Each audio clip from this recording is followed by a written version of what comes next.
Hello, it's Doug here, and I've decided to do a quick video about building my glow bag for 2024. I haven't really played a lot of glow the past couple of years. I'm in my late 50s, and I find I struggle a bit at nights trying to track discs through the night. The big book of old age doesn't tell you about your eyesight and what happens to it once you hit your late 40s. I just really struggle tracking glow discs at night. But I'm retired now. I can go out and play the odd glow round. I don't have to work the next morning. And there is a really active glow community in Melbourne for disc golf. So they play a lot of doubles. So I might just rock up one night and see if I can fit in and play a glow round with them. So anyway, I'm going to try and rebuild my glow bag, something I haven't really done for a couple of years. I have some constraints. Basically, that is my current selection of glow discs. I think there might be another glow disc or two sitting on the shelves that I can't spot, but maybe I'll come out here in the dark and spot them. But they have to actually fit into this backpack. This is an old Dynamic Discs. I'm not even sure what it's called, but basically this is my glow bag, and it holds about 12 discs. So basically, out of these 30 discs over here that I have, I've got to fit about 12 of them into here, because it can't take any more and it can't take any less, because if it takes any less, then my Brunsting glow roller won't stand upright in my bag. So I have to have enough discs in this bag to support my glow roller. This glow roller is actually really cool. It's like a toaster. What you actually do is you pop it in here, and some UV lights come on, and you just roll it around in here, and it just comes out all nice and glowy. Very cool. It's a bit of a cult item in Melbourne in the glow community, but yeah, it's a little work of genius from Jeff Brunsting. So very cool. So anyway, the idea: 12 discs. I've got to get it into here. We'll see what happens. So as well as getting my 12 discs into this bag, there's a couple of other constraints. The first constraint is I really want every shot shape in those 12 discs. So maybe understable, straight, overstable, driver, fairway, mid, a couple of specialty discs. Obviously I need a putt and approach disc. The brighter the better for my aging eyes. So I don't want anything that glows weakly. I want a nice, strong, bright glow that will give me a fighting chance of tracking the disc through the night and finding it. So let's start with putters, and I don't really have a lot of putters here. I've only got two, and they're both Glow Rico X's, so we'll pop a Glow Rico X in there. The other constraint is basically if there's a disc here that I'm also throwing in my main bag, then that should take priority. So I'm already familiar with the disc, and I kind of know what it does. So Toro. The Toro is a fantastic putt and approach disc. This is your zone, your harp, whatever. But Glow Toro goes in there, so that's two. So that's 10 discs to go. So let's have a look at our mid-ranges. So these are my Glow mid-ranges. The easy choice is, I already bagged this in my main bag. This is a RPM Pawaka Waka in Atomic Glow. So I will bag my second Pawaka Waka. I bag a Tersus, so the Tersus is going in the bag. These kind of fly the same, but the Pawaka Waka will just keep turning, whereas the Tersus will just come out at the end of it with a bit of fade at the end.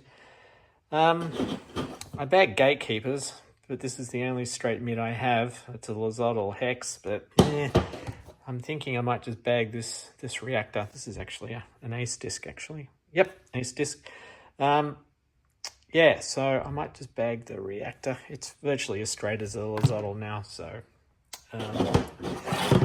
they're kind of the same disc. And I bag an Elasto Moonshine Anvil, so we'll put the other anvil into there. I'm not even sure how well that glows, actually. Oh yeah, that's quite nice. Okay, so they're the mids, so let's get on to fairways. So this is my fairway collection. For my overstable fairway, I normally bag a Bear, so this is the closest I have to a Bear, an Explorer. I bag an own Scoggins Leopard 3 normally, and I bag a Infinite Disc Centurion. So they will be my straight and slightly understable fairway slots. So that's 1, 2, 3, 4, 5, 6, 7, 8, 9. So I've got 3 discs to go. I really want a more understable fairway, so maybe I can sacrifice a distance driver. So I will put in an Underworld. These things bomb if you get them right, so I'm not sure how well it goes, but it's not too bad in there. Okay, so we'll go Underworld. So, okay, I've only got spots for 2 more discs in the bag. I've got 10 in there now, so that's basically a distance driver and possibly an overstable utility disc. So I've got 2 Firebirds and I've got a resistor. Yeah. They kind of fly the same.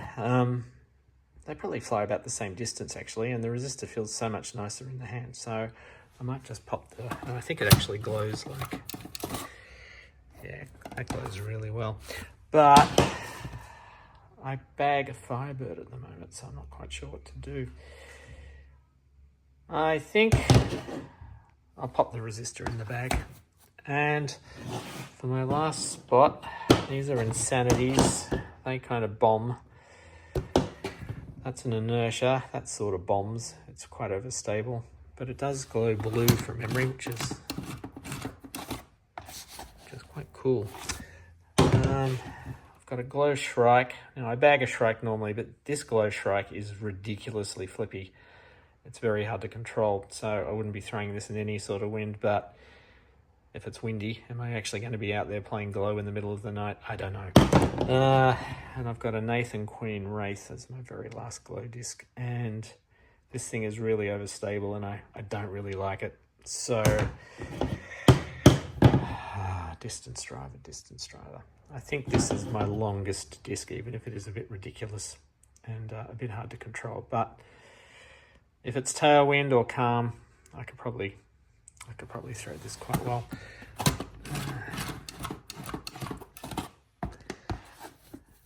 Okay, that glows quite well. All right, so I think that's 12 discs. That is my glow bag. I'll just get them all back out. We'll just have another look at them. So this is my glow bag that I've quickly built in the space of about 3 minutes. So we have a Shrike, a Resistor, an Underworld, an Own Scoggins Glow Star, I think Leopard 3, an Infinite Discs Metal Flake Centurion, which I believe is identical to the Leopard 3, but it's a little bit more unstable. A Latitude 64 Explorer, a Westside Anvil, an MVP Reactor, an RPM Waka Waka, a Westside Tursus, an Innova Toro, and Casterplast Reco X. So there we go. That's the glow bag. Let's see how it goes on the course. Just a last minute change of plan. I'm actually going to sub out the resistor because there really isn't a lot of difference between a resistor and an anvil for my arm speed. So I think I will pop the Firebird back in that slot. So as you can see, disc golf is an endless game of tweaking and thinking, but yeah, we'll go with those 12 discs. So resistor out, Firebird in.